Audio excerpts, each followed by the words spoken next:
Ну, в принципе, у нас все в сборе. Поэтому на 2 минуты мы начинаем раньше. Значит, уважаемые друзья, уважаемые коллеги, я очень, и коллектив Московской секции Академии космонавтики, рад вас видеть. О, Косенко Владимир Александрович, вы меня слышите? Игорь Анкетьевич, я вас вижу, теперь я вас увидел. Владимир Александрович, Косенко, вы меня слышите, видите? Пропал. Ладно. Все равно продолжаем работу.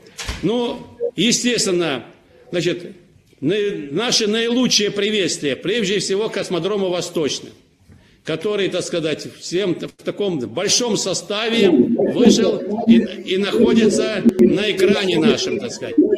Поэтому всех персонально поприветствовал.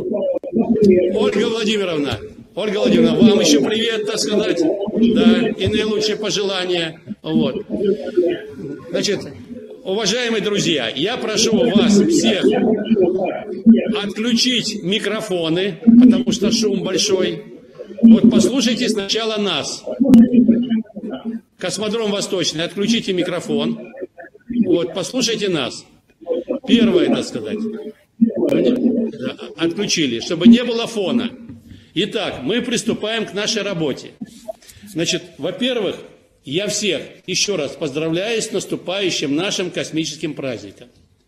Я очень рад, что сегодня, так сказать, большое количество людей присутствует на нашем торжественном заседании. 2. Третье. У нас сегодня много коротких выступлений. Поэтому я попрошу четко придерживаться регламента. Вне зависимости от звания, положения в обществе, через 5 минут я буду всех отключать. Потому что у нас жесткий регламент. Я хочу, чтобы все выступили. Вот. И перед тем, как мы приступаем к работе, заканчивая вступительную часть, я хочу что сказать. Ну, во-первых, мне очень приятно, если через полчаса приедет Сергей Константинович Крикалев, новый заместитель руководителя Роскосмоса по пилотируемым и автоматическим комплексам. Он с переговоров с американцев едет, хочет, так сказать, тоже поприветствовать космодром и братских коллег из Якутии, которые тоже в полном составе здесь находятся на связи. Вот, Малая академия наук и отдельные, так сказать, посты. Значит, для завершения вступительной части я слово для приветствия предоставляю ветерану космодрома Байконур, командиру Гагаринского старта, значит, Юрию Игоревичу Лукьянову. Пожалуйста. Уважаемые друзья, от всей души поздравляю вас с наступающим праздником, нашим профессиональным праздником, Международным днем авиации и космонавтики. Желаю вам прежде всего доброго здоровья, сил и успеха в выполнении всех стоящих перед вами задач. Главное – это выполнить задачи, поставленные перед вами нашей Родиной. Вы, как и космодром Байконур, как и космодром Плесецк, стоите на заключительном этапе работы миллионов советских людей. И вы отвечаете за то, что качество работы этих миллионов тружеников нашей страны должны быть воплощены в решение задач, поставленных перед страной нашим президентом. Желаю вам добра, еще раз, добра, здоровья, успехов, сил на выполнение поставленных перед вами задач. Космодром Восточный для меня это не просто космодром. Туда меня привел мой друг, с позволения сказать, Константин Васильевич. И я видел весь этап развития, видел ваше вхождение в должность, видел начало строительства и поражался тому, как вы дружно работали. Желаю вам также продолжать выполнять поставленные перед вами задачи.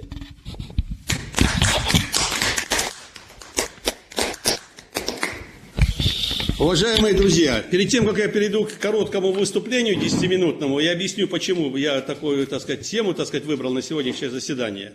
Я хочу представить, значит, коллег, которые, так сказать, и участники Московской секции, и, соответственно, ветераны. Ну, начнем с Байконура. Все-таки в преддверии 70 лет Байконура и в преддверии Великой Победы 80-летия.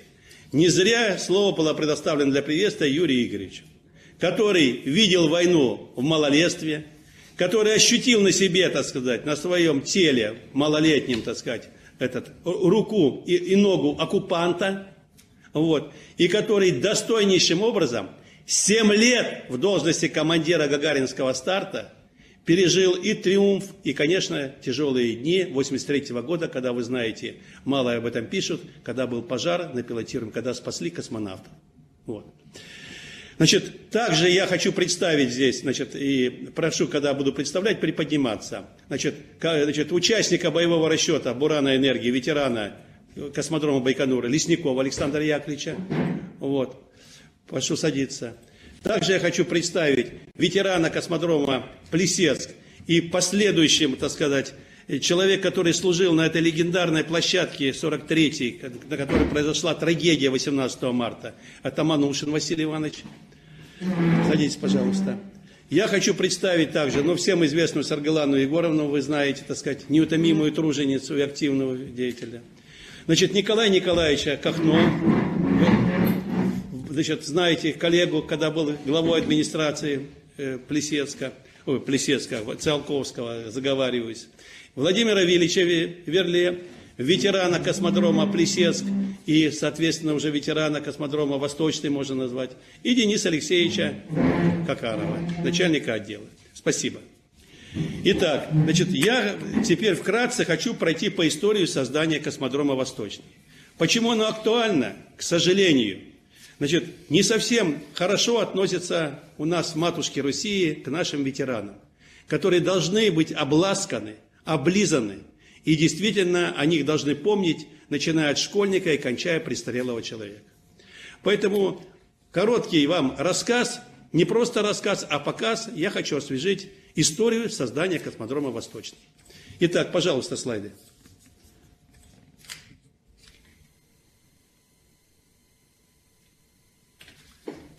Итак, первый ветеран, который присутствует, Владимир Иванович Токарев. Вот ему нужно низко кланяться. В то тяжелейшее время он сохранил остатки 27-й ракетной дивизии, остатки космодрома «Свободный» Министерства обороны Российской Федерации. С честью выполнил указания и президента по указу 2007 года, и по поручению президента о сохранении потенциала. И, значит, заложил основы, и самое главное, есть его доля большая, его личного участия в том, что космодром был выбран именно на месте космодрома «Свободный». И это было сделано, в том числе с его коллегами, значит, соответствующими, так сказать, заместителями и ветеранами космодрома «Свободный» 27-й ракетной дивизии. Вот я показываю то кардинальное решение, работа комиссии, значит, и, соответственно, Амурской области в лице Марценко, и, значит, руководителя Роскосмоса Пермина Анатолия Николаевича, и командующего космических войск Поповкина Владимира Александровича, Царство Небесное, и начальника космодрома крайнего Суслова Сергея Дмитриевича, и, естественно, Владимира Ивановича Токарева, который был в то время главой администрации, и, значит, практически настоял, показал в хорошем свете то, что здесь может создаваться космодром. Вот об этом иногда многие, очень многие забываются. Первый, значит, основополагающие нормативные правовые акты по созданию космодрома, это прежде всего указ от 2007 года, это поручение президента, это распоряжение правительства 2009 года. Значит, указ что гласил? Создать на территории 2 районов, Свободненского и Шимановского, и считать создание космодрома Восточный задачей особой государственной важности. Первым руководителем, назначенным с федерального центра, был Николай Николаевич Севастьянов, который исполнял обязанности заместителя губернатора. Вторым был назначен ваш покойный слуга Чмаров Константин Васильевич. И, значит, в помощь ему в Москве был создан отдел под руководством Верле Владимира Вильича. Значит, естественно, с первых шагов Амурская область начала вплотную взаимодействовать с Роскосмосом.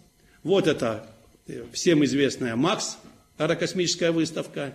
первое подписание первых документов между Роскосмосом и правительством Амурской области о сотрудничестве, о взаимодействии, о конкретных мероприятиях по претворению и выполнению решения президента. Значит, на первом этапе стояло, конечно же, аэрокосмическое обучение.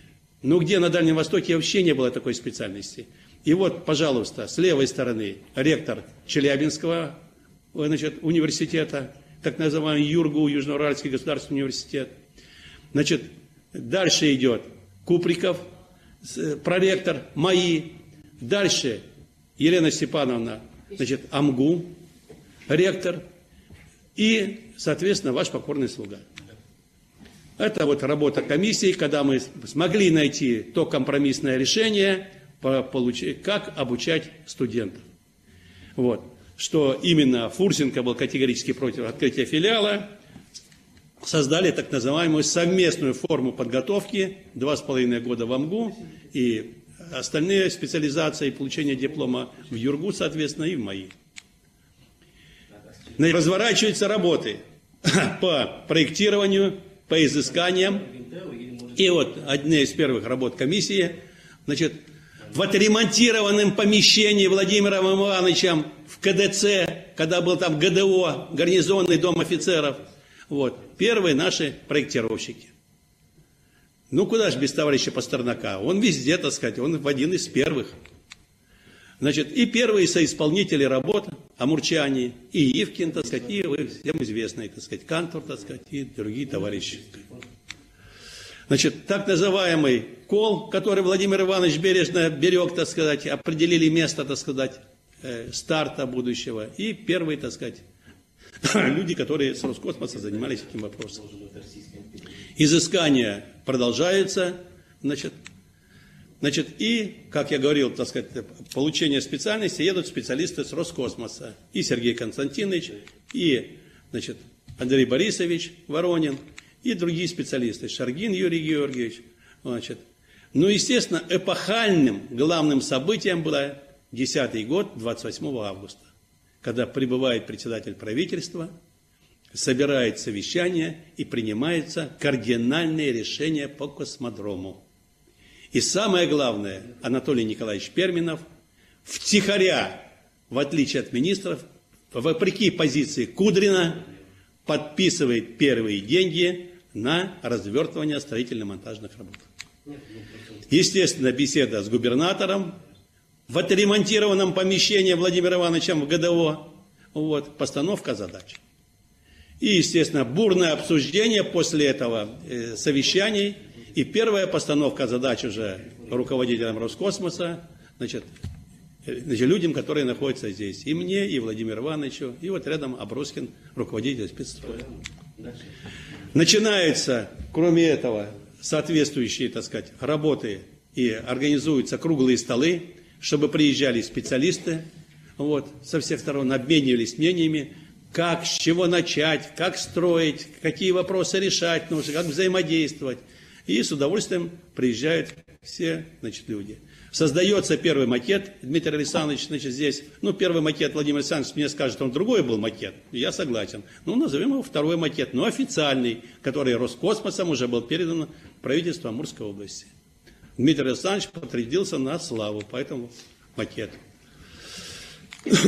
Значит, продолжаются круглые столы, вы видите, приезжают и космонавты, и руководители, в частности, и ФМБА, вот там сидит Романов, рядом с Топуть, значит, и другие руководители, Ремишевский, заместитель руководителя Роскосмоса, вот. Также, так сказать, представители администрации президента, вторая слева, Попова, и другие руководители. Открывается представительство и Промаша. Фамилию руководителя называть не буду, никто его не знает, конечно. Вот. Вот. Значит, открывается представительство филиала. Тоже фамилию называть не буду, знакомые вам всем. Значит, открывается представительство Хруничева.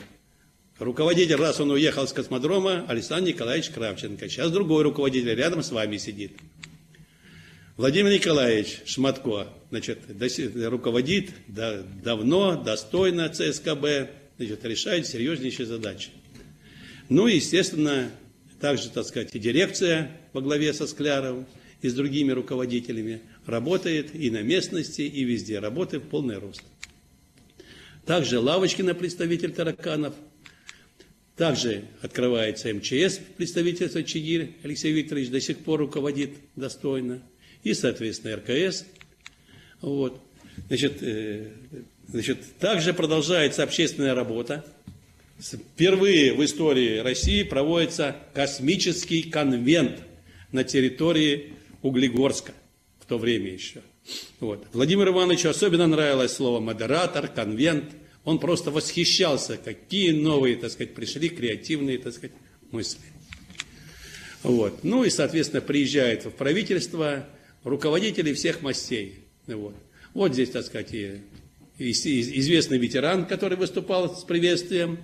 Вот. Представители Роскосмоса, Романенко Роман Юрьевич много сделал, ученый-секретарь Роскосмоса Милованов, Владимир Вильевич, космонавт, а тогда был еще кандидат в космонавты Сергей Николаевич Рязанский, руководитель ЗАТО Плесецк Юрий Борисович Сергеев и, соответственно, Макаров Юрий Николаевич, руководитель департамента Роскосмоса. Вот девчата, которые помогли Владимиру Ивановичу сохранить ГДО и превратить его в прекрасный КДЦ, но потом, к сожалению, его стали подразваливать. Благодаря нашим верным соратникам и друзьям, которые подсказывают, как должно быть, так сказать, утеплено здание, как там еще что-то сделано. Ну, такие мероприятия проводили, просто, я говорю, молодцы. Молодцы. И сейчас поддерживают и проводят такие мероприятия и выполняют четко, добросовестно поручения президента о сохранении потенциала. Начинается работа комиссий, естественно, и полномочного представителя, вы видите здесь, и заместителя председателя правителя, руководителя Роскосмоса. Продолжаются все мероприятия. И вот амурская делегация едет, так сказать, на пуск Романа Юрьевича. Вот чем интересна фотография, что вот справа стоит Юрий Игоревич, командир Гагаринского старта. В центре стоит отец Романенко, Юрий Романенко, который Юрий Игоревич его запускал в свое время, будучи командиром части. И за стеклом, конечно, Роман Юрьевич, который готовится к пуску. И амурская делегация. Это Гагаринский старт на космодроме. И вот пошла первая техника. 11-й год, когда, так сказать, деньги подписал председатель правительства, и начинается развертывание работ. Появляется техника новая, и народ наконец-то в Углегорске начинает потихоньку верить, что, наверное, космодрому быть, саду цвесть. Разворачиваются работы. Но не продолжается, естественно, антикосмодромовская деятельность во главе с небезызвестной Натальей Калининой. Вот она с левой стороны, в шарфе яблоко, где она, так сказать, собирает митинги, кричит, пиарится, продвигается по общественной политической деятельности и столько гадостей делает народу Углегорска, что приходится народ Углегорска приглашать, и чтобы они тоже помогали бороться вот с этими ребятами, которые, так сказать, только думают о себе. Продолжается работа участников делегации, в частности, Саха-Якутия. Уважаемые коллеги, я думаю, вы видите, так сказать, своих коллег, которые приезжали в свое время. И, естественно, под неусыпным контролем Владимира Владимировича, который жестко контролирует, как разворачивается строительство космодрома. Доклады руководителя и Остапенко Олега Николаевича, который здесь, это следующий приезд, и встреча со студентами, активная встреча, и, соответственно, посещение всех комплексов. Также встреча и Комарова Игоря Анатольевича, так сказать, встречает президента. Тут же также у нас наше первое, так сказать, организационное собрание, когда было образовано Восточное отделение Академии космонавтики. значит, вот участники первого этого заседания на стартовом комплексе. Вот. И, соответственно, остальные все вот эти встречи, значит, и беседы и с рабочими, и со студентами. И, соответственно, завершающим моментом это создание филиала госкорпорации «Роскосмос» на космодроме 29 марта 2016 года. Вот. И, соответственно, самым волнующим событием первый пуск выполнения задачи президента с космодрома «Восточный». Вот. Поэтому на этом у меня короткий экскурс закончился. Поэтому я могу сказать, что, во-первых, еще раз большое спасибо ветеранам, которые присутствуют здесь. Низко кланяемся мы, Владимир Иванович, вам лично. Значит, ветеранам Дмитрию Александровичу, Владимиру Александровичу, значит, молодежи Оксаны Иосифовны, молодежи Ольги Владимировны, Денису Александровичу, всем присутствующим, Владимир Николаевич Шматко, значит, спасибо вам за работу, за то, что вы не предаете космос, за то, что вы до сих пор на острие. Вот. Ну и в качестве заключительной информации также добавлю, что человек, который у нас сегодня не присутствует, к сожалению, это Игорь Александрович Алексеев. Он, как всегда, в лесах, с ним тяжелая связь, он там, значит, изыскания проводит. Но за этот год он защитил докторскую диссертацию, и, значит, на решением Высшей аттестационной комиссии диссертация учтена, и он является действующим доктором наук. Спасибо за внимание. Готов, если есть короткие вопросы, ответить на вопросы. Доклад закончен.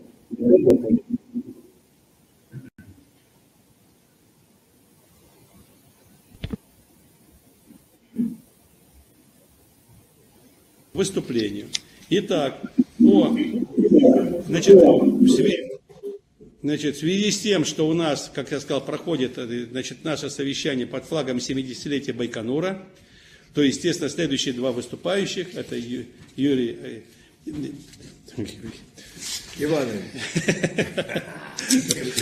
Игоревич Лукьянов, и приготовится Лесников Александр Яковлевич. Пожалуйста.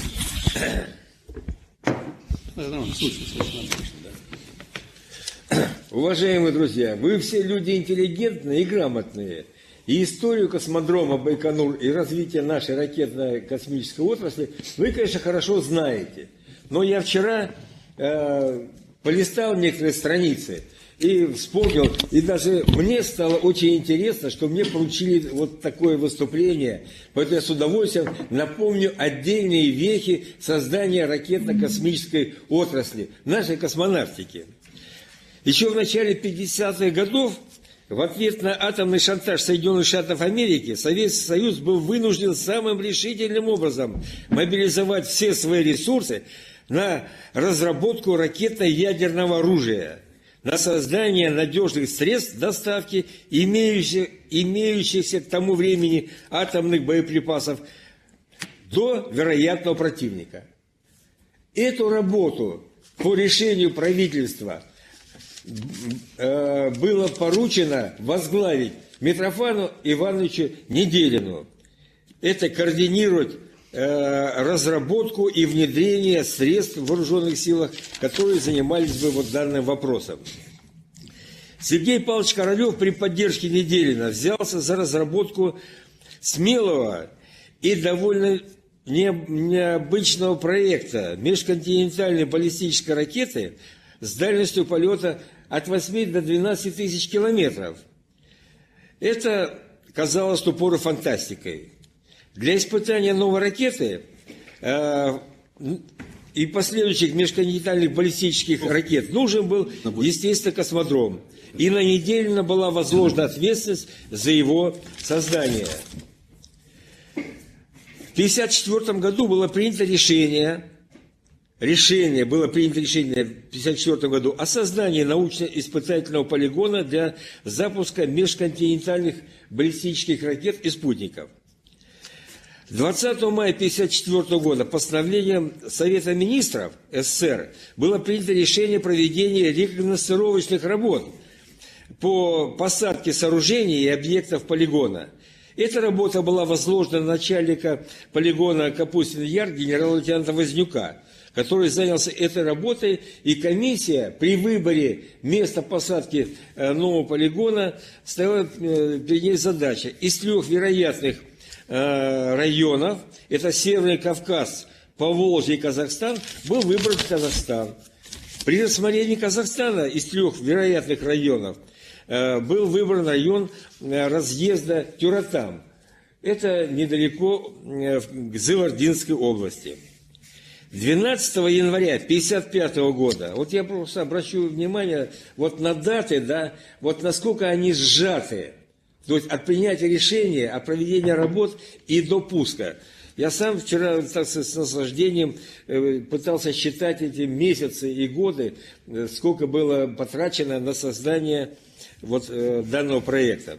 12 января 1955 года на станцию Тюратам прибыло первое подразделение военных строителей во главе с лейтенантом Денежкиным. Там всего их было 20 человек для подготовки строительства и сооружения временных землянок для размещения строительных отрядов.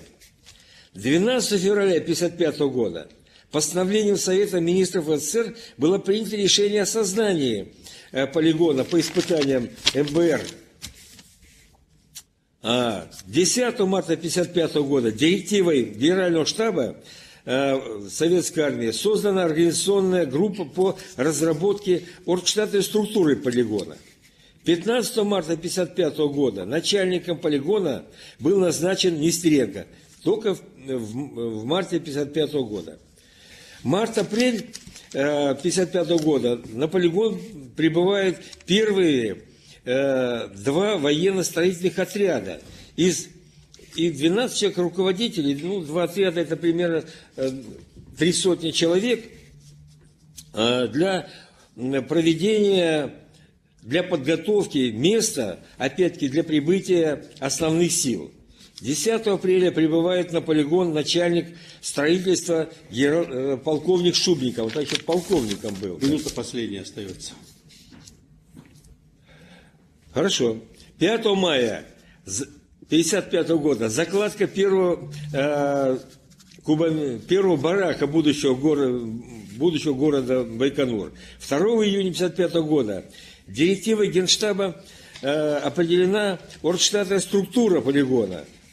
10 июня 1955 года на полигон прибывает около 3000 военных строителей.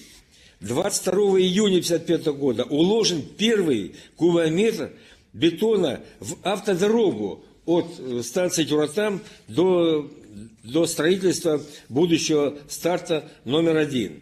12 июля 1955 года только начался строить Гагаринский старт. В сентябре 1955 года начато строительство железнодорожного полотна, то есть даже дорог не было в ту пору. Январь-март 1956 года на строительство старта работает уже 6 батальонов строителей. Днем и ночью под светом прожекторов вынимается и выводится до 15 тысяч кубометров грунта.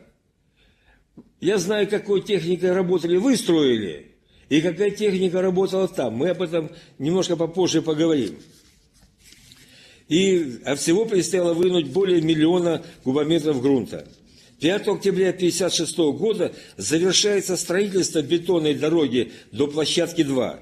К концу 1956 года строительство монтажно-испытательного корпуса и старта в основном завершено. Представляете, какие бешеные темпы и объемы работ в ту пору делались в такие короткие времена. Спасибо большое, Юрий Игоревич.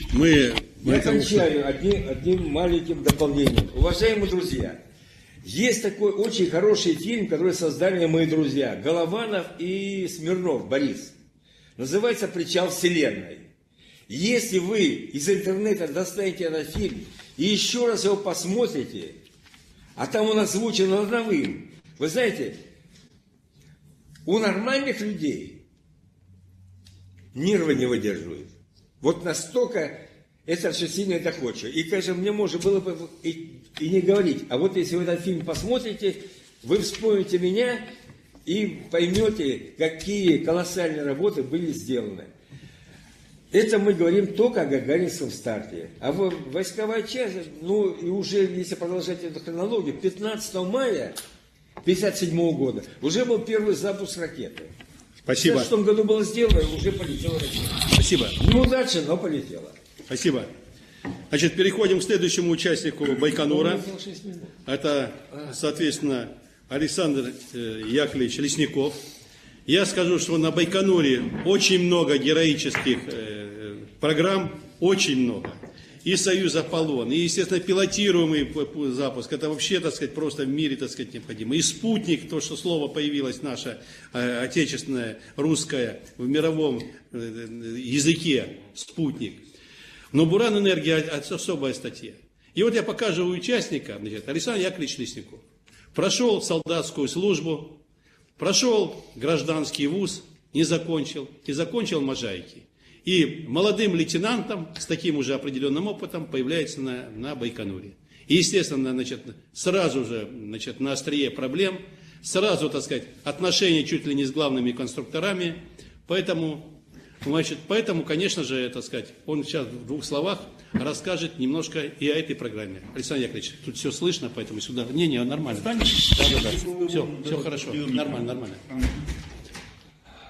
Ну, мне в жизни очень повезло, то, что действительно по окончанию военного училища имени Можайского, как я его называю, попал я под программу «Энергия Байконур» и считаю, что в мировой космонавтике лучшей в истории мировой космонавтики, лучше, чем действительно выполнение, создание, выполнение, ну и закат этой многоразовой программы «Энергия Буран» был, так сказать, на моих глазах. Программа создавалась после окончания работ по лунной программе Н-1. Это всем известно. Постановлением от февраля 1976 года была, значит, создана эта программа, ну, соответственно, НПО «Энергия» во главе с Игнатьевичем Глушко, они проработали предложение после Н-1 по созданию новой тяжелой ракеты-носителя для выполнения в дальнейшем, обеспечивающим вывод космических аппаратов различных на орбиты. Ну и поисковые работы по выполнению, значит, выполненной энергии привели к созданию новой системы, которую назвали в дальнейшем система «Энергия Буран», многоразовая транспортная система «Энергия Буран», ну, по названию ракеты-носителя «Энергия» и по его основному космическому аппарату «Буран», который в дальнейшем у нас везде звучит как орбитальный корабль. Вот. Система состояла из двухступенчатой ракеты-носителя «Энергия», пакетной схемы, и из орбитального корабля многоразового действия «Буран».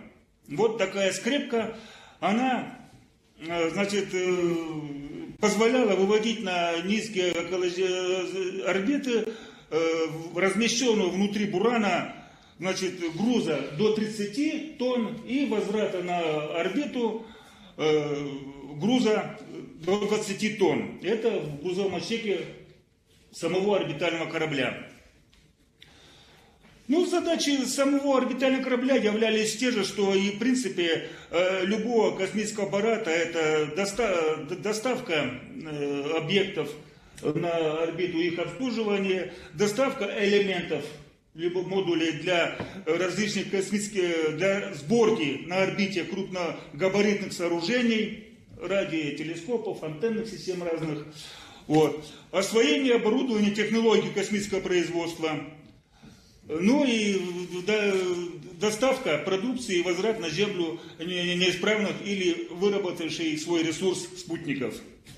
Ну и по всем этим задачам явно сквозило, что Буран был заточен только под военные программы, в чем, в принципе, его и явилась наверняка такая короткая жизнь. То, что он не предусматривал изначально выполнение народно-хозяйственных, научных задач. Вот, и поэтому в течение 19 лет существования этой программы космическому кораблю «Буран» только один раз пришлось побывать в двухвитковом орбитальном полете. И программа в дальнейшем, так сказать, она не имела дальнейших задач, когда уже у нас начались метания в правительстве, что же у нас получается в космонавтике, когда уже у нас пошел, это конец 90-х годов, спад в промышленности, и, конечно, такая обширная, такая емкая, такая ресурсопоедающая программа, конечно, не могла оставаться дальше в таком же развитии. Вот. Ну и вкратце скажу, что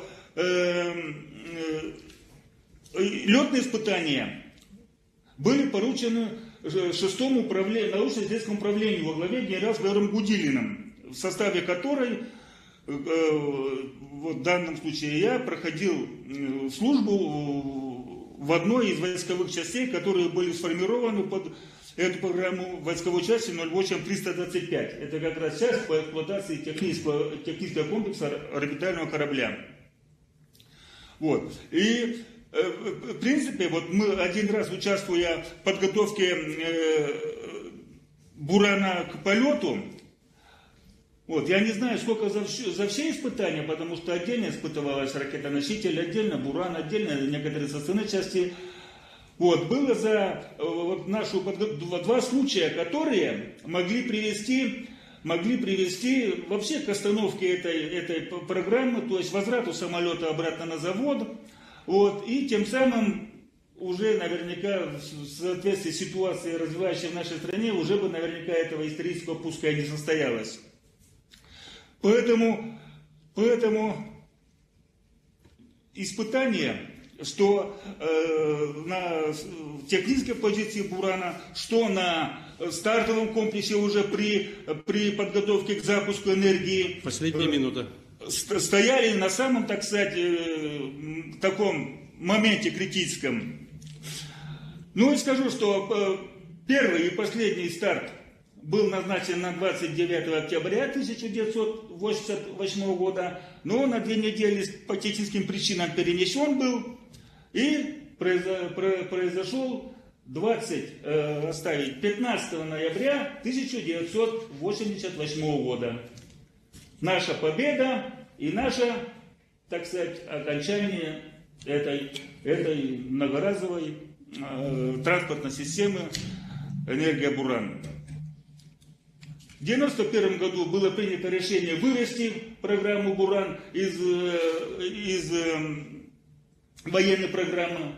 Тем самым, так сказать, все задачи для него уже придуманы не были в гражданской, в обычной жизни. И в 1995 году постановлением правительства программа была закрыта. Таким образом, за 19 лет существования, то есть получается от нуля, ну и до летных испытаний, программа все-таки выдержала, так сказать, этот срок. Грандиозное строительство, грандиозная подготовка к летным испытаниям, грандиозная, так сказать, радость у всех у нас тогда на Байконуре, в стране. Ну, естественно, тихий окончание. Тихий уход, ну, будем сказать, небытие этой программы. Спасибо, Александр Яковлевич. Спасибо большое за доклад. Вот. Значит, следующий у нас, кто у нас на Байконуре выполнял задачи, а вот я опять возвращаюсь к Владимиру Ивановичу, который сейчас будет короткое выступление сделает. Значит, Владимир Иванович лейтенантом прибыл на 27-ю ракетную дивизию, значит, и до сих пор в городе, до сих пор выполняет задачи. Вот, поэтому, ну, Владимир Иванович, вам слово, пожалуйста. Спасибо, Константин Васильевич. Добрый день, коллеги. Основное, ну не то, что основное, а Константин Васильевич в вступительном слове осветил этапы создания космодрома Восточного. Я хотел бы сейчас назвать 4 даты и восполнить, ну или дополнить выступление Константина Васильевича. Значит, 1.04.1994 года сформирован 17-й главный испытательный центр испытания и применения космических сил, благодаря Владимиру Леонтьевичу Иванову, который не дал инфраструктуре 27-й ракетной дивизии сгинуть, как остальные инфраструктуру при сокращении ракетных войск стратегического назначения. 1.03.96 был создан второй государственный испытательный космодром «Свободный». Вот эти две даты и третья дата, это 4.03.97 запуск первого спутника «Зея» ракетоносителем «Старт-1-2» и дата 9 февраля 2007 года. Это тогда, когда через 13 лет после того, как было принято решение создать космическую инфраструктуру в том или ином виде на Амурской области, было принято решение о ликвидации этой инфраструктуры и, ну так скажем, не ухода, а были созданы предпосылки для ухода космоса с Амурской области. Следующая дата – это 6 ноября 2007 года. Между 9 февраля 2007 годом и 6 ноября прошло 10 месяцев. Вот говорили там о трудностях, о эпохальных событиях, которые были на Байконуре, Плесецке, да и вообще в стране космонавтики.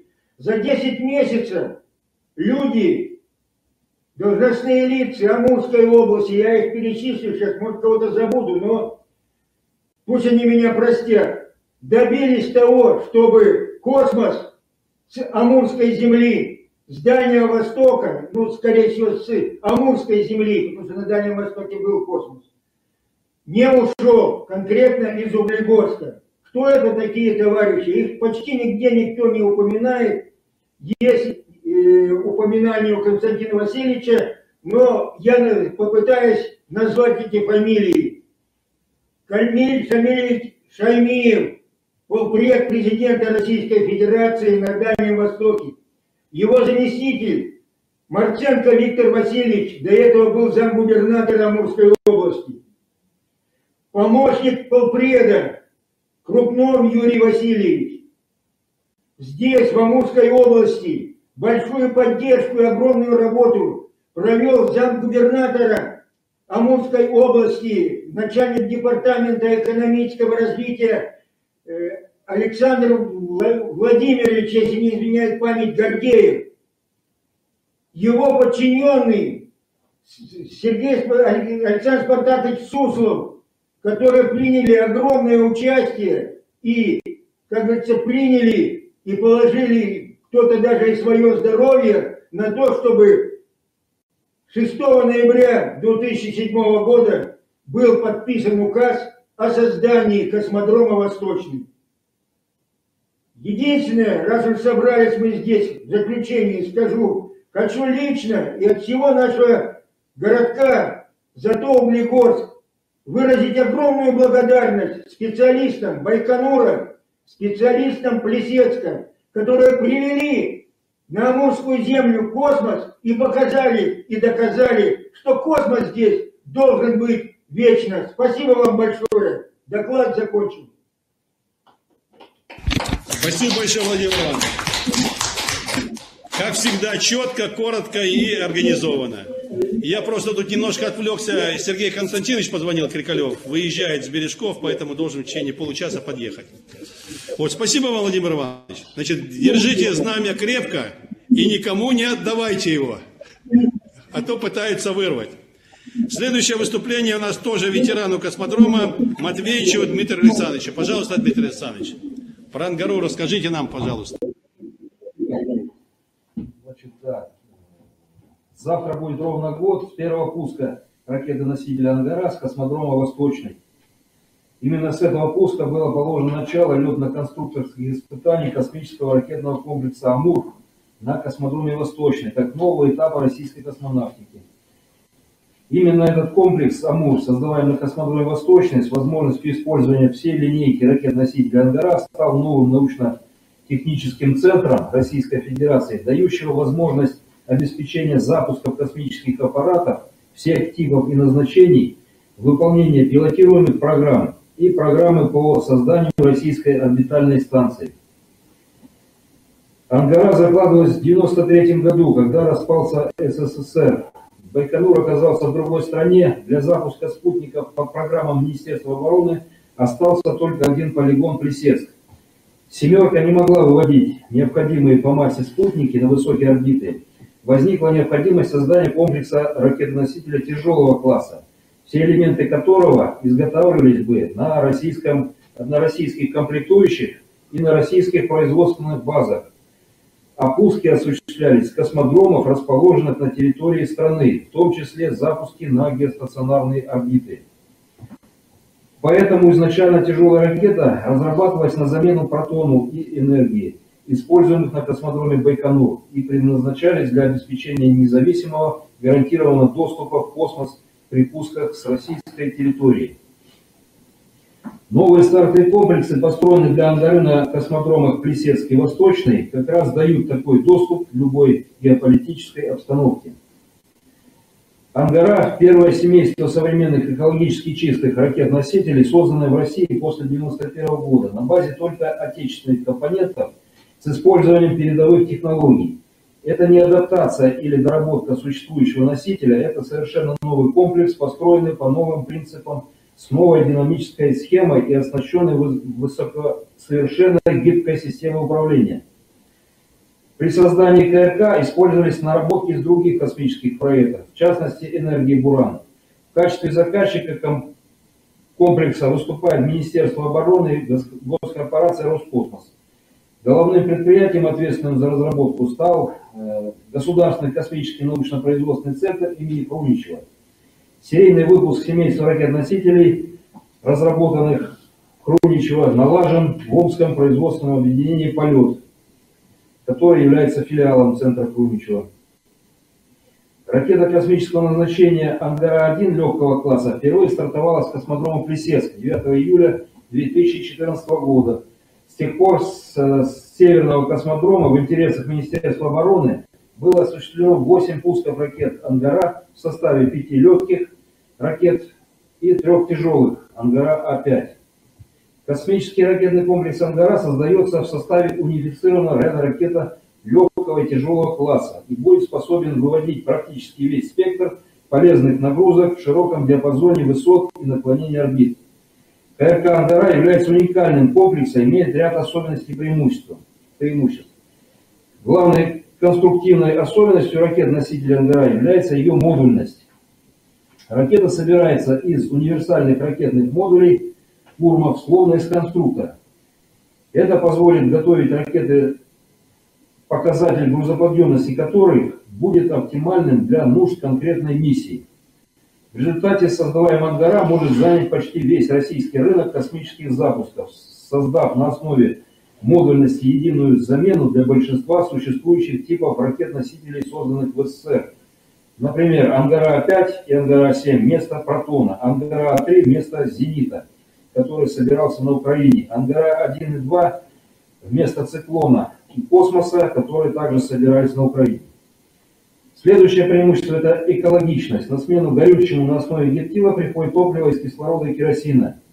Также преимуществом является использование полностью российских компонентов. Это отдельно подчеркивается Роскосмосом в числе достоинств ракеты. Пример с российскими компонентами показателен.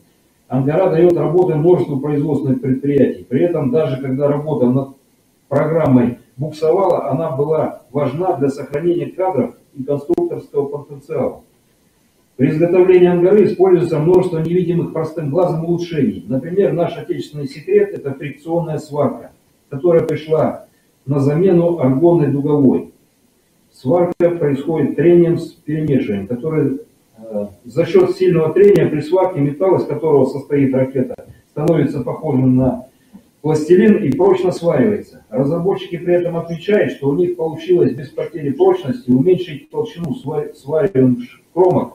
Это крайне важно в космосе, где в расчет идет каждый грамм полезной нагрузки. По словам специалистов, возможности «Ангары» превышают то, на что способны «Протон» и «Зенит», особенно по части разгонных блоков и двигателей. Семейство ракет, средств выведения «Ангара», построенных на базе универсальных ракетных модулей 1 и 2 топа, включает ракеты легкого «Ангара-1 и 2» и тяжелого «Ангара-А5» с возможностью выведения груза от 3,5 тонн до 24,5 тонн соответственно. Более мощный вариант «Ангара-А5» усовершенствования путем форсирования двигателя 1 и 2 ступеней и облегчения конструкции способен выводить до 38 тонн. Значит, в составе КРК «Амур», базирующего на космодроме «Восточный», планируется применять трехступенчатые ракеты-носители «Ангара-А5» и «Ангара-А5М» тяжелого класса и «Ангара-А5В» повышенной грузоподъемности с применением керосиново-разгонных блоков и с применением кислородно-водородных разгонных блоков тяжелого класса КВТК. Последняя минута. Да, предназначен для обеспечения таких запусков, как пилотируемый программы, автоматические комплексы выведения в космос. В основе лежит универсальный стартовый комплекс, позволяющий производить пуски всех носителей семейства «Ангара», в том числе с водородными верхними ступенями и разгонными блоками. Перспективы «Ангары». Понятно, что это обеспечение всех космических программ и также возможность привлечения иностранного капитала и коммерческих структур для обеспечения всех видов запуска. И несомненно, что для ракет молодого семейства «Ангара» требуется проведение большего количества пусков для летной наработки коэффициента надежности. Поэтому каждый пуск «Ангары» будет событием важным, потому что даст конструкторам и наземникам много полезной информации, позволит выявить конструкторские недочеты, усовершенствовать и модернизировать комплекс. Использование тяжелых ракет – это один из факторов принадлежности страны к космическим державам. Такие носители есть у мировых космических стран и у России. Развитие проекта «Ангара» поможет сделать новый шаг в будущей лунной миссии и в очередной раз покажет статус России как космической державы. Доклад закончил. Спасибо. Спасибо большое, Дмитрий Александрович. Слово предоставляется Ярошенко Оксане Иосифовне. Пожалуйста. Первый слайд, пожалуйста, дайте. Юрий Алексеевич Гагарин в городе Циолковске и на космодроме «Восточный». Юрий Алексеевич Гагарин, космодром «Восточный», город Циолковский, незримой нитью связаны между собой.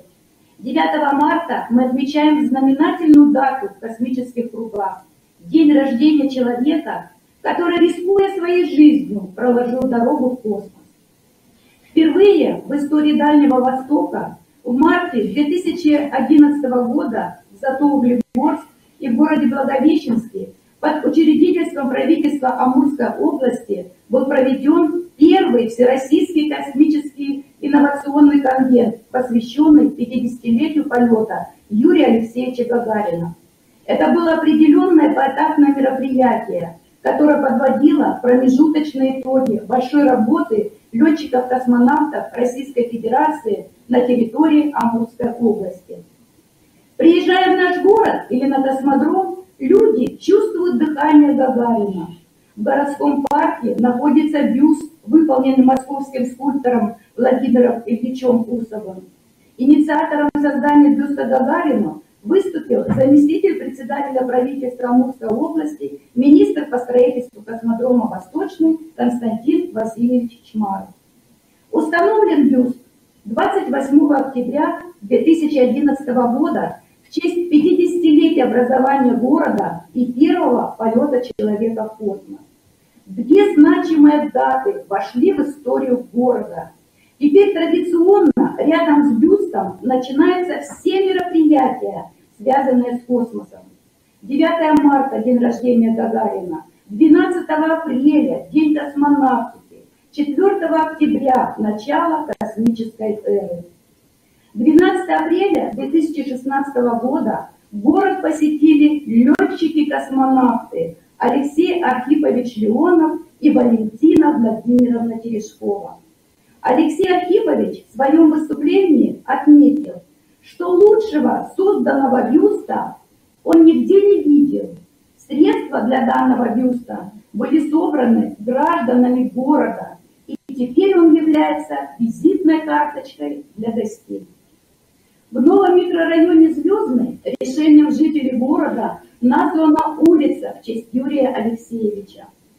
Первая ракета космического назначения, пуск которой состоялся 28 апреля 2016 года, была украшена портретом первого космонавта.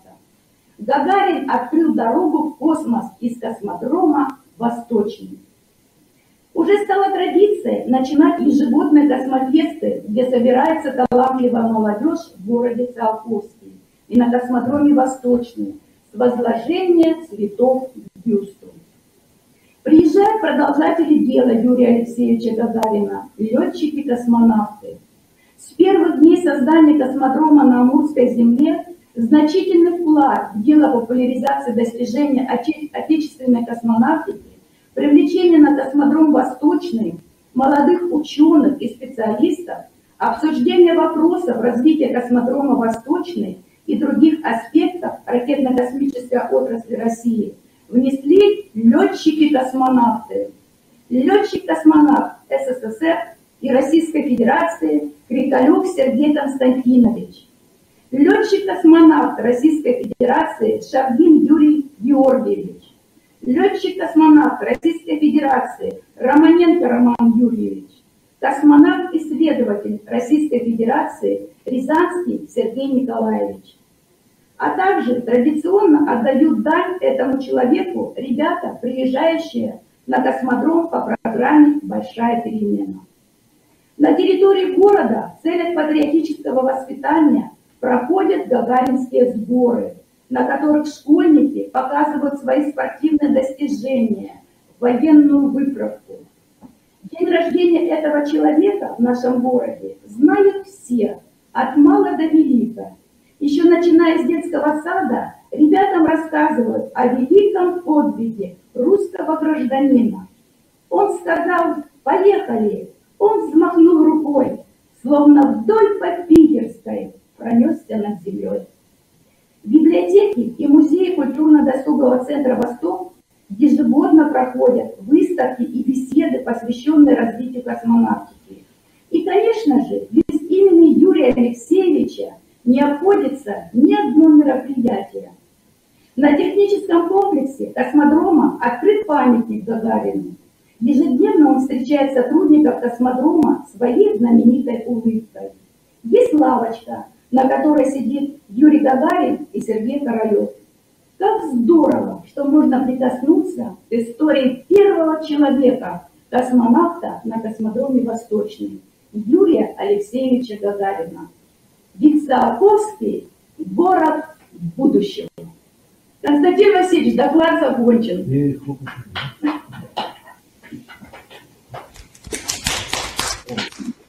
Мы даже расплакались, Оксана Иосифовна. На это и было рассчитано, Константин Васильевич. Так, слово предоставляется Пастернаку Владимиру Алексеевичу, ветерану космодрома «Восточный». Слайды, пожалуйста, сделайте его. Дорогие коллеги, значит, так сложилось, что я совмещаю являюсь членом Восточного отделения Российской академии космонавтики имени Константина Циолковского. Кроме того, являюсь председателем местным отделением ДСАФ. Кстати, недавняя встреча генерального директора Роскосмоса, заместителя министра обороны, надеюсь, внесет определенный, так сказать, свежую струю в нашу деятельность, я имею в виду ДСАФа. Вот. И к тому же, вот, с помощью наших друзей культурно-досугового центра мы создали научно-практическое клубное формирование инженерно-технической и авиационно-космической направленности наследники Гагарина. Значит, я хотел кратенько сообщить, что мы за это время достигли своей деятельности. Значит, изначально мы хотели, конечно, заниматься больше космической деятельностью, и в том числе дистанционно зондированными, научными исследованиями разными, но, к сожалению, ввиду слабой материальной базы у нас это не получилось. Поэтому мы приняли решение и занялись в 2022 году тем направлением, которое тогда было в то время актуально, это применение беспилотных летательных средств на СВО. И мы начали обучать детей и взрослых именно управлением FPV-дронами.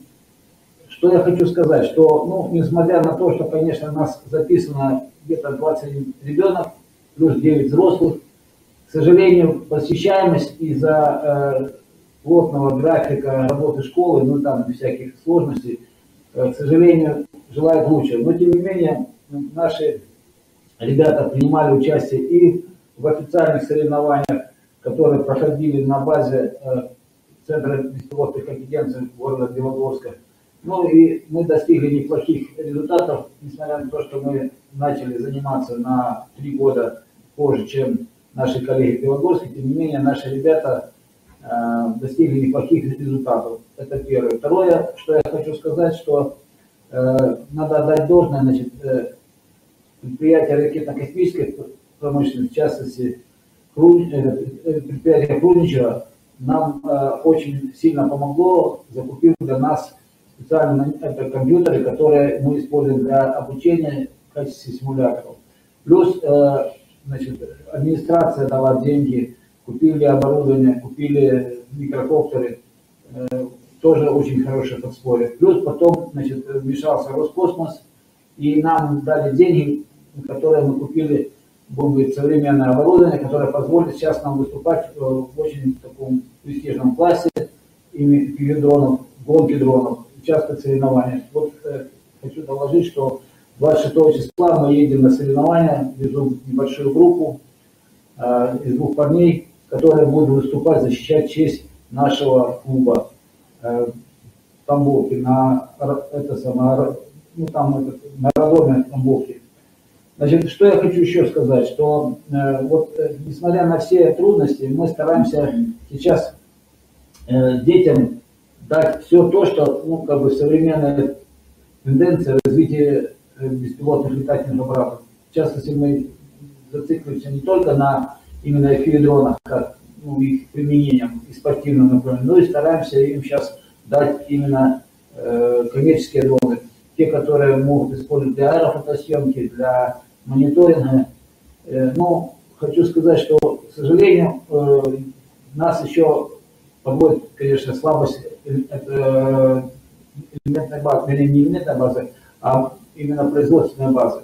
Ну, надеемся, что Роскосмос нас еще поможет, тем более сейчас, я думаю, что свежая струя, когда вот начнется взаимодействие ДСАФа с Роскосмосом, ну, нас тоже может заметить. По крайней мере, я об этом обозначился руководителям, которые занимаются в Роскосмосе. Вот. Ну, я надеюсь, что и в дальнейшем мы будем, в общем-то, воспитывать молодежь. У нас есть неплохие кадры, и даже популярны достаточно и среди молодых ребят. Ну и у нас ходят и работники, в том числе ЦИМКов.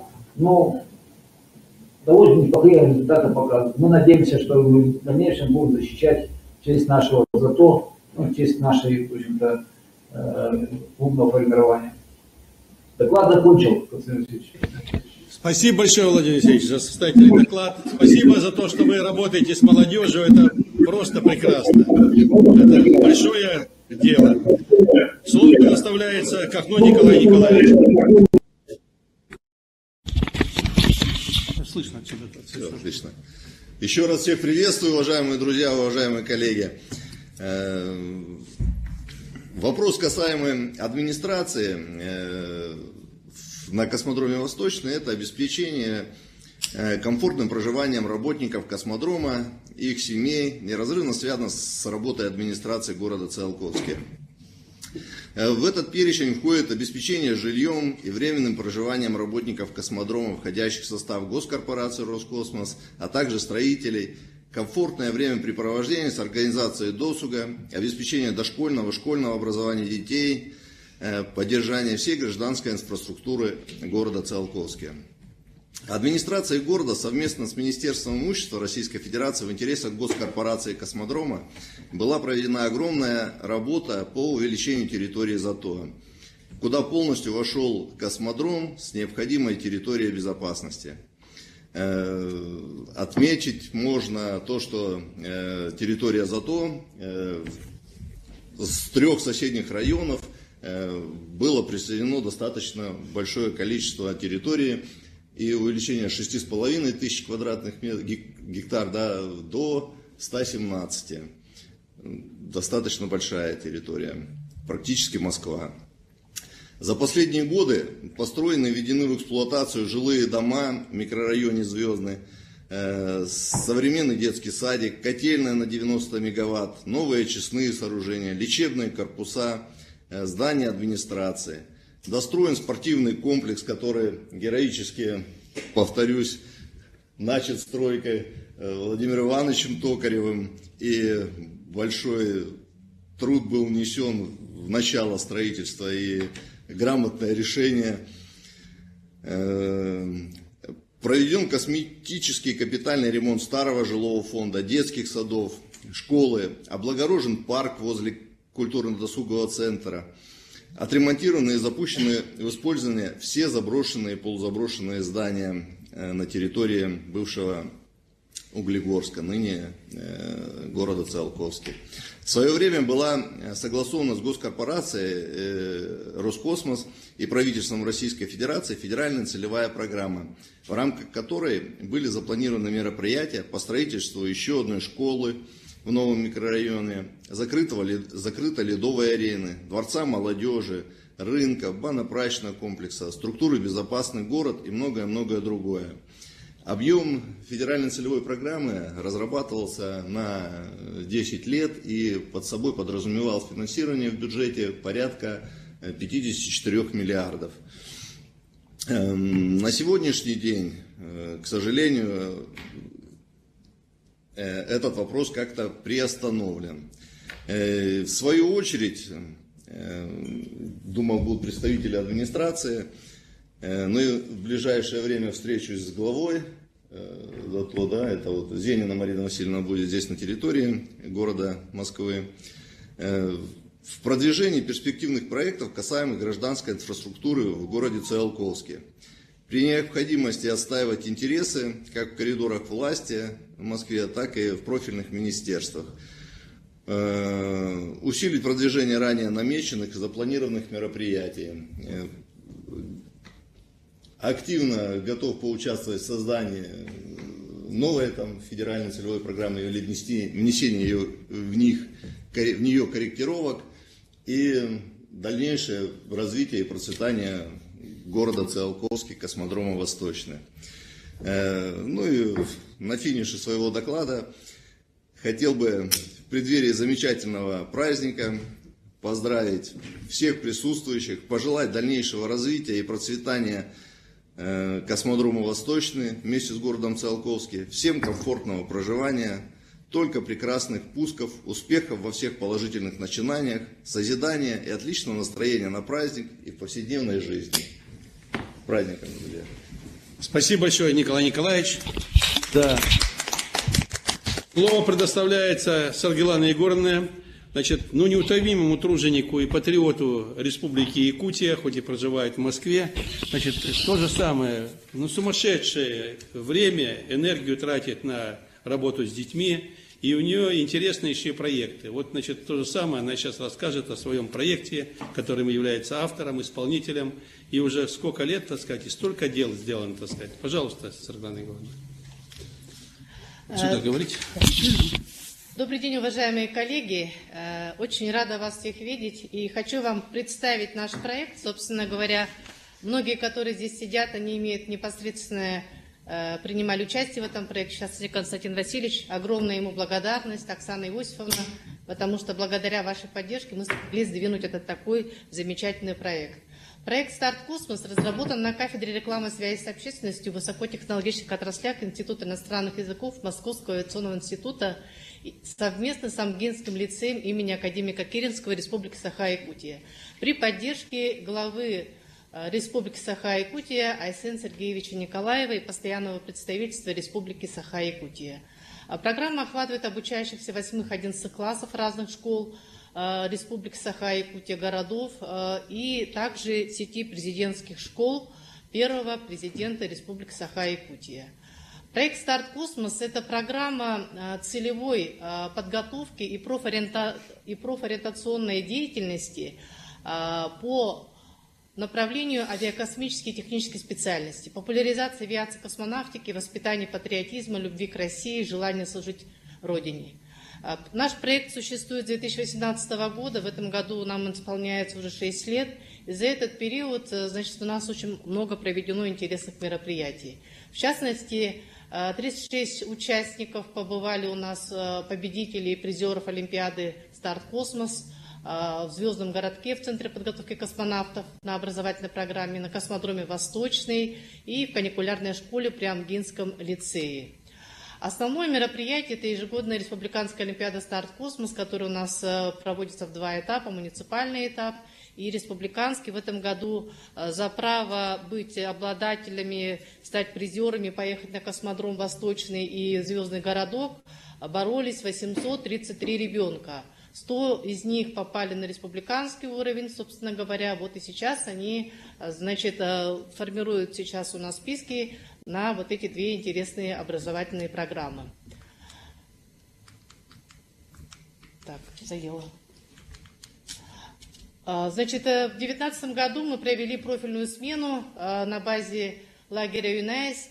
Значит, при поддержке и с помощью, значит, космонавта-испытателя Блинова Олега Владимировича, он является выпускником нашей кафедры, Демиденко Саргаланы Егоровны и Федорова Раисы Анатольевны, тоже все выпускники нашей кафедры. Мы организовали профильную смену, где проводили выживание в лесистой местности, полностью идентично моделировала ситуация тренировки космонавтов, значит, по выживанию в различных климато-географических зонах.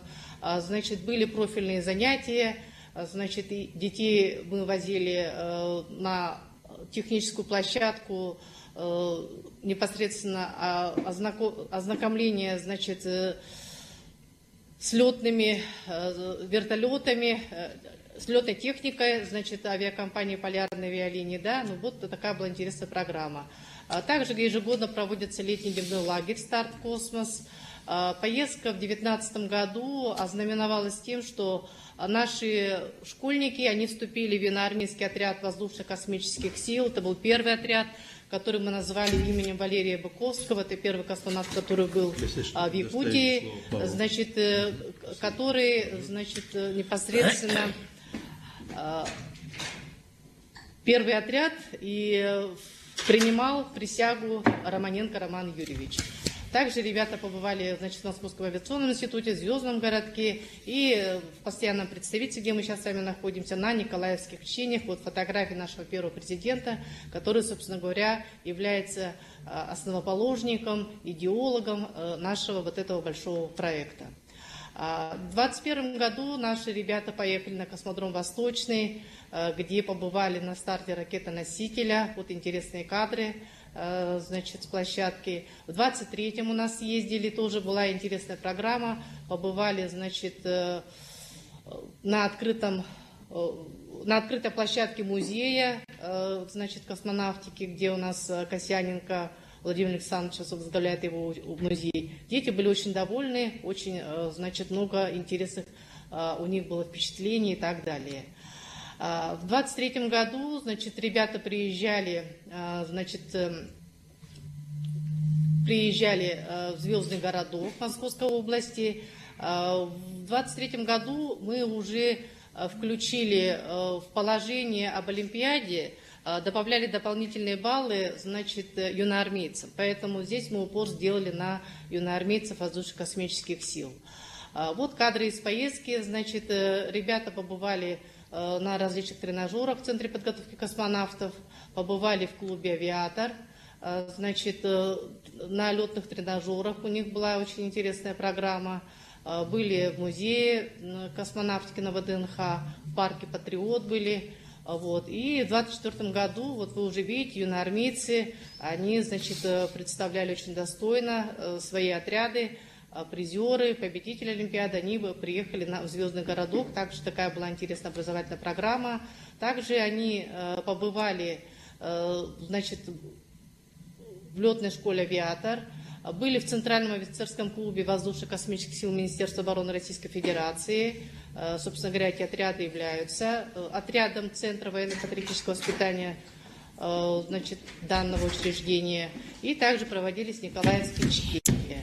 Вот эти интересные кадры, Московский авиационный институт, где, собственно говоря, ребята тоже встречались со студентами, задавали вопросы, и вот такая интересная программа у нас была проведена. На 25-й год мы провели уже республиканскую олимпиаду. Планируется в июле поездка на космодром Восточный, на старт ракетоносителя с нашим малым космическим аппаратом. Сотрудничество с авиационно-техническим училищем и, конечно, образовательная программа в Звездном городке в декабре 2025 года. Спасибо за внимание. И хочу сейчас немножко показать ролик, если, Константин Алексеевич, позволите, да? Минута. Запустите, пожалуйста, ролик. Проект «Старт в космос» реализуется с 2018 года Амгинским лицеем. Автор и инициатор проекта Демиденко Саргылана Егоровна. Цель проекта – профориентация учащихся на авиакосмические и технические специальности, популяризация авиации и космонавтики, воспитание патриотизма, желание служить Родине. Участники проекта – это учащиеся 8-11 классов городов и районов Республики Саха-Якутия. Ежегодно в 2 этапа проводится Республиканская олимпиада «Старт в космос». Для победителей и призеров Олимпиады организуются образовательные поездки на космодром Восточный в Амурской области, Центр подготовки космонавтов в Звездном городке Московской области. В Центре подготовки космонавтов ребята обучаются по насыщенной программе.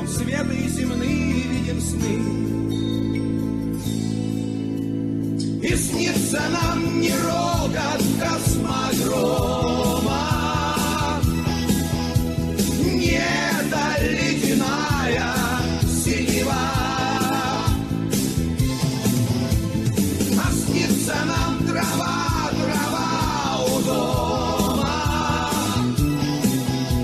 зеленая трава.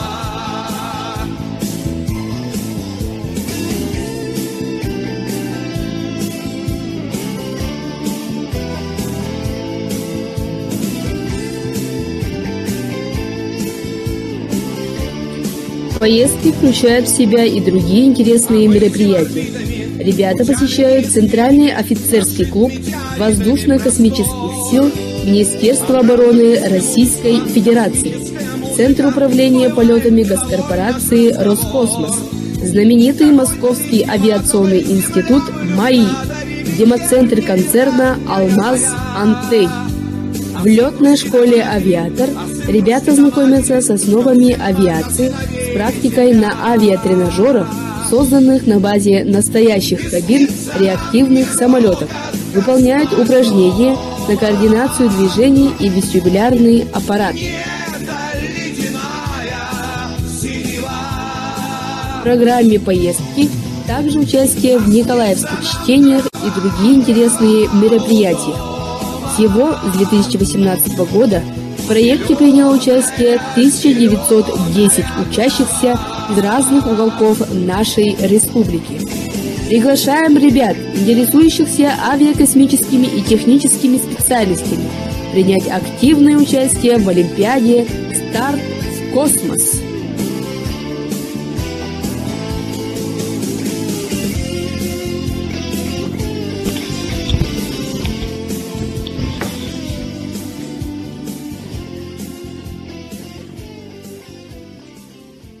Все, выключайте. Так, спасибо большое, Саргылана Егоровна. Значит, ну и заключительное выступление у нас, значит, руководителя Малой академии наук Республики Саха-Якутия Павлова Василия Климовича. Я хочу сказать, что, значит, ну, большие молодцы, значит, наши коллеги из Якутии.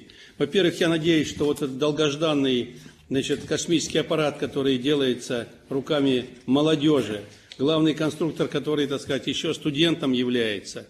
Вот. Значит, и готовятся, значит, рабочие места для школьников, значит, аэрокосмических классов, где будут, так сказать, они и выходить, значит, и обмениваться информацией с космическим аппаратом. Большая такая задумка, много мероприятий проводят, ну просто молодцы.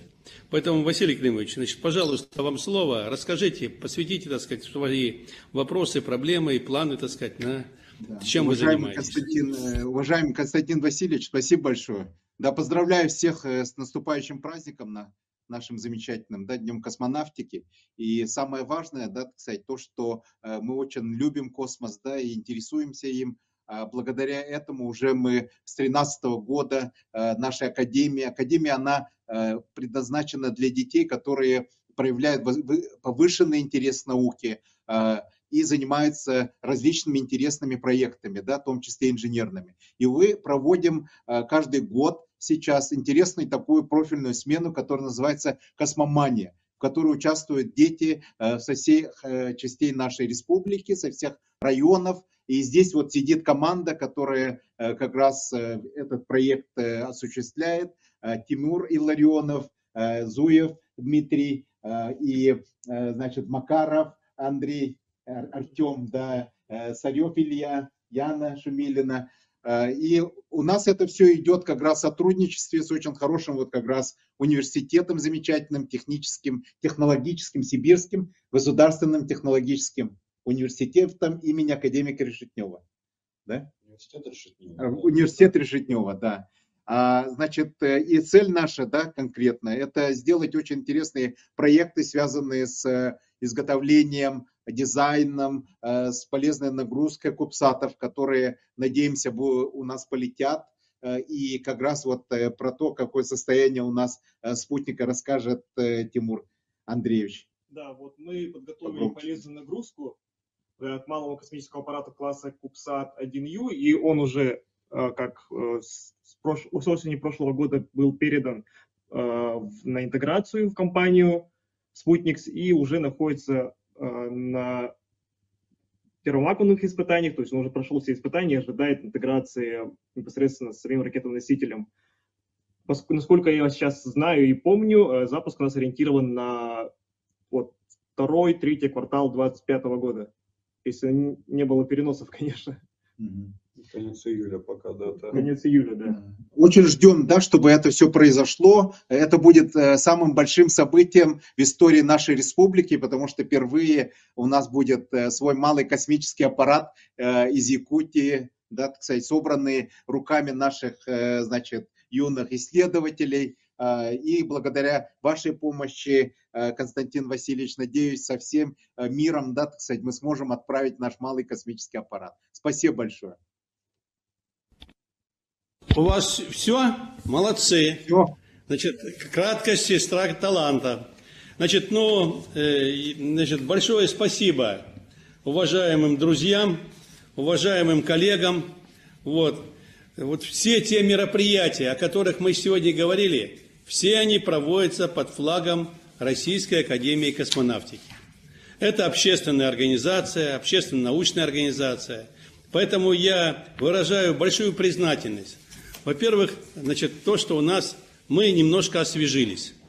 Вот, я благодарен Денису Александровичу Майорову, который присутствует здесь, который, так сказать, значит, очень обстоятельно взялся за дело, значит, который старательно, так сказать, к новой общественной нагрузке подошел.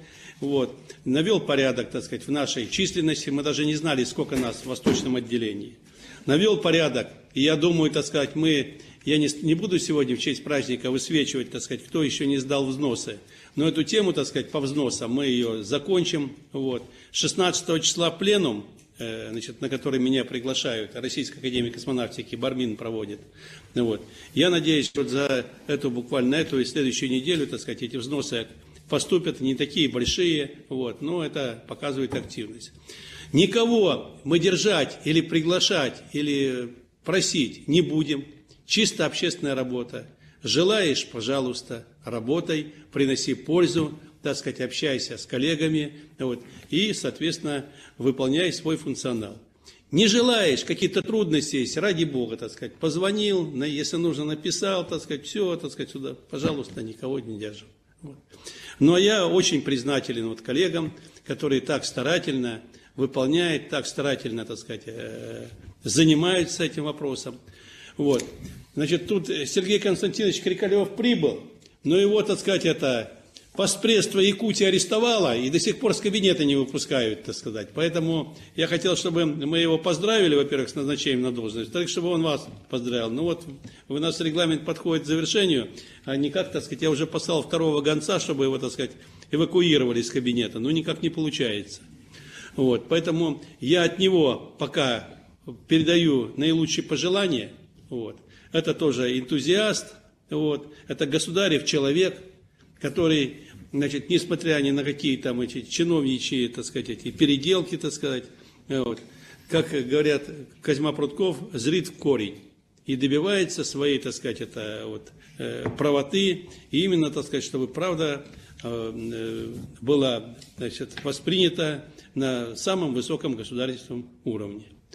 Вот.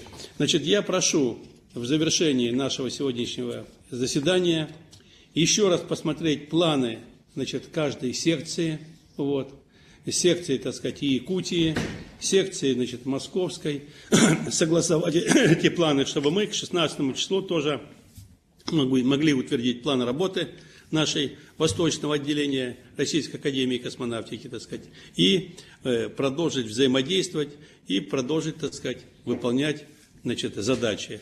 Приятно, полезно. Вот, кстати, Сергей Константинович как раз пришел, чтобы поздравить всех. Здравствуйте, дорогой Сергей Константинович. Наконец-то. Пожалуйста, садитесь. Значит, уважаемые друзья, пользуясь случаем, в преддверии нашего большого космического праздника, я от имени Академии космонавтики поздравляю Сергея Константиновича Крикалева с назначением на высокий государев пост. У него и так там сверхвысокие задачи. Вот.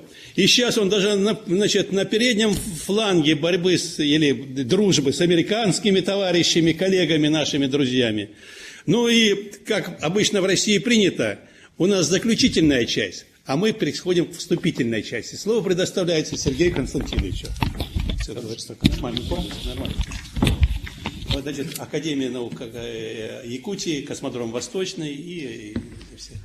Уважаемые друзья, уважаемые коллеги, ну, я, во-первых, от души поздравляю вас с наступающим праздником. Это все-таки большое событие мирового масштаба, праздник День космонавтики. Вообще Организация Объединенных Наций уже несколько лет назад признан как мировой праздник, все-таки прорыв человека в космос. Чем дальше мы уходим от этой даты, тем более значимой она становится. Мне очень приятно, что есть большое количество энтузиастов, большое количество профессионалов, которые продолжают работать вместе, развивая космонавтику. И я уверен, что работая вместе, мы сможем сделать очередные шаги, которые позволят развивать космонавтику, пилотируемую космонавтику, которой я занимаюсь все это время. К сожалению, на космодроме Восточный пока еще нет пилотируемых стартов, но делаются сейчас активные шаги для того, чтобы пилотируемые старты в скором будущем состоялись из космодрома Восточный. Поэтому еще раз поздравляю, будем взаимодействовать дальше и уверен, что совместная работа даст нам возможность двигаться вперед. Спасибо. Большое спасибо, Сергей Сергеевич. Да. Значит, есть еще что-то добавить в течение 2 минут? Все, понятно. Еще раз вам большое спасибо. А я еще раз от нашего имени доброго, так сказать, поздравляю Сергея Константиновича от Российской академии космонавтики с наступающим праздником настоящего героя, настоящего космонавта, настоящего государственного деятеля. Спасибо всем за работу. На этом заседание заканчивается.